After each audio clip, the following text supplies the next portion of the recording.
আগামীকাল রোববার শুরু হচ্ছে চলতি বছরের উচ্চ মাধ্যমিক ও সমমান পরীক্ষা নকলমুক্ত ও সুষ্ঠু করতে আজ থেকে 11 আগস্ট পর্যন্ত 44 দিন দেশের সব কোচিং সেন্টার বন্ধ থাকবে।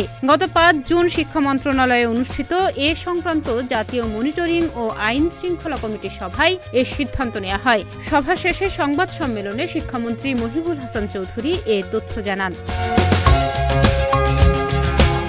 এছাড়া পরীক্ষা সুচারুভাবে সম্পন্নের লক্ষ্যে কিছু নির্দেশনা দিয়েছে শিক্ষা মন্ত্রণালয়। এর মধ্যে রয়েছে পরীক্ষা শুরুর কমপক্ষে 30 মিনিট আগে পরীক্ষার্থীদের অবশ্যই পরীক্ষার হলে প্রবেশ করতে হবে।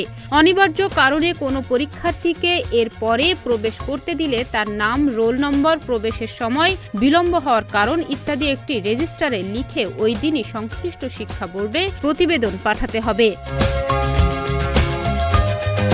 পরীক্ষা শুরুর 25 মিনিট আগে SMS এর মাধ্যমে সংশ্লিষ্টদের কাছে প্রশ্নপত্রের সেট কোড জানিয়ে দেওয়া হবে। ভারপ্রাপ্ত কর্মকর্তা ছাড়া কেউ মোবাইল ফোন, ইলেকট্রনিক ডিভাইস নিয়ে কেন্দ্রে প্রবেশ করতে পারবেন না।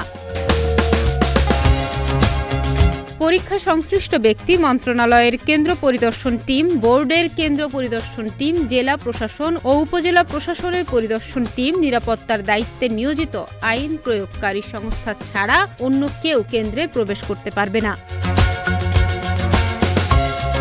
এছাড়া বিশেষ সক্ষম পরীক্ষার্থীদের জন্য বিশেষ কিছু ব্যবস্থা করেছে শিক্ষা মন্ত্রণালয়। এর মধ্যে দৃষ্টি প্রতিবন্ধী, সেরিব্রাল পালসিজনিত প্রতিবন্ধী এবং যাদের হাত নেই এমন প্রতিবন্ধী পরীক্ষার্থী শ্রুতি লেখক সঙ্গে নিয়ে পরীক্ষায় অংশগ্রহণ করতে পারবে।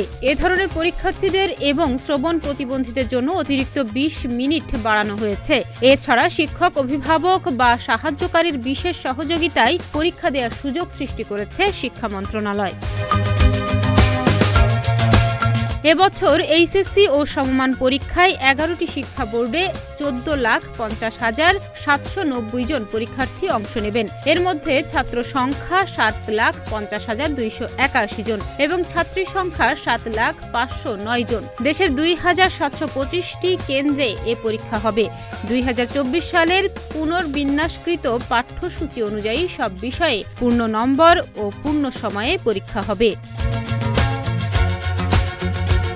ডেস্ক রিপোর্ট, প্রতিদিনের বাংলাদেশ।